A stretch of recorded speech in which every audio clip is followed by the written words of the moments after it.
Hey everybody, welcome back to Video Game Esoteric. I've got another fun one-off episode for you guys this week that may turn into more than a one-off because I have recently acquired a Konami Viper PCB for arcades, and this is specifically Warzade. There's two versions of this game, Warzade and Wartran Troopers. Wartran Troopers runs on a giant projection screen with 4 guns. This runs on a CRT with 2, so I definitely went with that option. Before we get too far involved though, go down below, hit like, subscribe, that notification bell definitely helps us out. If you feel so inclined and want to support the channel, I got a Patreon link down below as well. But the Viper is a very interesting piece of hardware because it's a mix of classic JAMA style arcade hardware with more of that almost PC based hardware. Because you're going to see we have a JAMA Edge which controls most of the functionality of the board, but then we have another not JAMA Edge that hooks up to a JAMA connector that's going to give us stuff like audio out as well as our gun inputs. I need to build a full harness for this thing, and it's going to be an absolute project for sure. I always get myself into those. Taking a look at the side, we got some dip switches. You have a network port there that is not installed. You have a DIN connector out, and then you have the compact flash card, which is the storage medium for the Viper. I'll get into that more later, but it is pretty complex and weird and strange. Definitely not what you're used to in arcades. What I love about this board is that I got it for basically nothing, and it looks like it's never been used before. If this is not new old stock, it was babied. There is not a single scratch on this thing. There is no rust whatsoever. The bottom is still so shiny. It is a mirror finish. I usually never find PCBs in this good of shape. This was definitely an absolute score, not only for the price, but for just how good of condition it's in, because I love Konami hardware, especially their 3D stuff and their Power PC stuff. But it's just a really fun board, and like I said, it is absolutely immaculate. I don't know how I got so lucky to get this. I paid like $150 for it, and it was tested, known working good. But as much fun as it is to look at the outside of something, the reality is let's look at the inside. But if you do have one of these, keep track of the screws. They are different lengths, and heed this warning. Only qualified engineers are allowed to disassemble this PCB unit. Otherwise, you may shock yourself. I'm clearly not a qualified engineer. We will be fine. I just love that warning. But popping the top off of the Konami Viper, a real topless shot if there ever was one, it is a very interesting and unique looking board on the inside that has a lot of different hardware that's both familiar and foreign. You'll see there right in the middle there's that Motorola chip, and that is a Power PC 8240 running at between 200 to 250 megahertz. It can vary apparently according to the spec, so I guess it can actually turbo itself up. But of course, like every Konami PCB, it's got the dreaded real-time clock. If this battery goes flat, the board is dead. That's not to say that it can't be resurrected, but I wish Konami had never gone near these real-time clock battery back chips. But I've shown in previous videos how you can fix them for the Konami M2. If you guys want to see a video on how to fix every single Konami real-time clock back battery chip, let me know, because it's pretty much standard across the entire series of their hardware, so I can do a video on that if you're interested. But going back into the PCB itself, you got that Motorola sitting right in the middle, and Konami loved using Power PC. It's just one of those things they did. Now underneath that heatsink at the top that I'll show you closer in a little bit is a 3DFX chip, which is basically equivalent to a Voodoo 3. This board kind of straddles the line between dedicated arcade hardware and more PC-based hardware, because very shortly in the 2000s we're going to start getting into, computers and boxes that ran arcade games.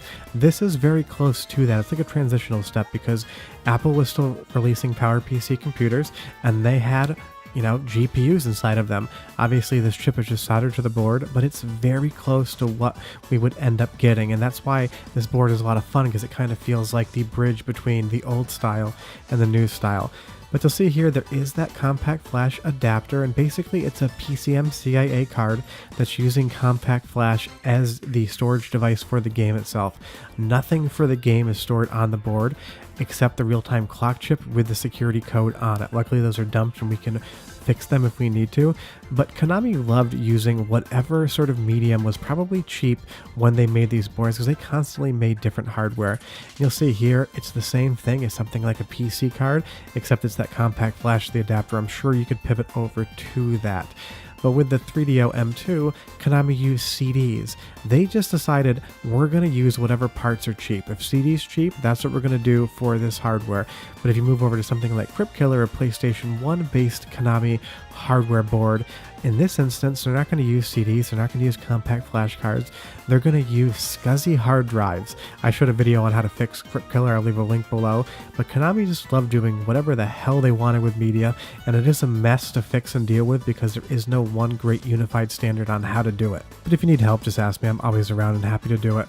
But going into some Warzade gameplay, you're going to wonder, why is the screen backwards? And that is because this is one of those cabinets where the monitor was mounted with a mirror. Through the magic of editing, I can flip it just like that, but there is no way to flip this image in the test menu.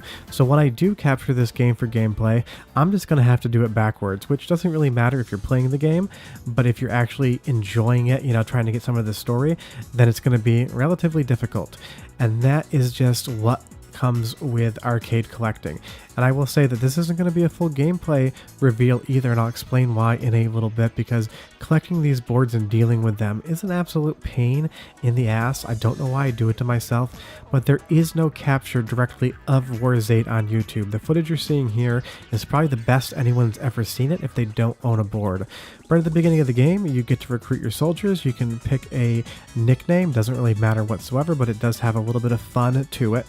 And then you're going to go right into the game. Now there is audio, it is extremely quiet, and I'm not playing it right now.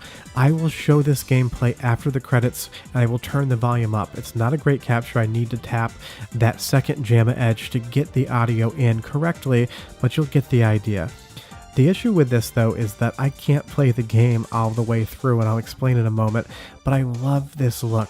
It is a war game that's also a horror game. As you're going to see right here, these are skeletons. They're also soldiers, and it looks like we're coming up onto the beach in Normandy in World War II. But the vibe that this game is throwing off is why I wanted to get it in the first place, because there's other Viper games that would be easier to deal with. Something like GTI Club would have been a simpler board for me to handle, and that is because of the technology that it uses for light guns and the resolution as well. But at least the first thing that I can see here makes it seem promising that I will enjoy this game, and since there's not really that many gameplay captures, I did buy this on a whim. Main menu IO check works fine, but it's not going to solve the problem that I need to be able to play this game, and that is getting it into a CRT to play it while sending the RGB signal back out to capture it. Because you'll see here with the Konami M2 boards and Total Vice, I can play the game perfectly fine. I cannot hook Warzade up to this television, and that is because it is one of the annoying games that runs in medium resolution.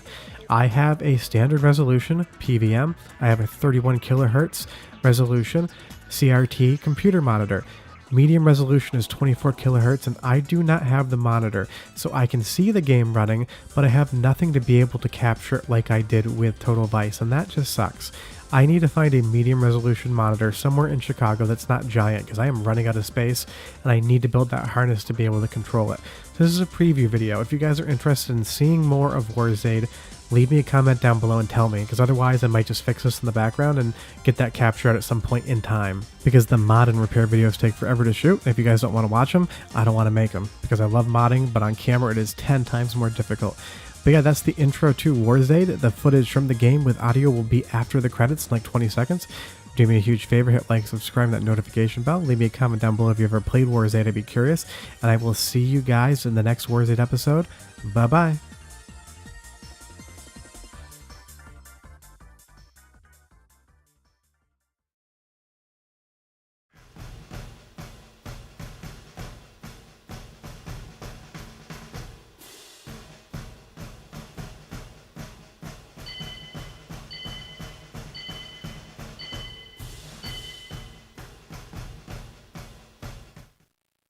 An explanation of the mission.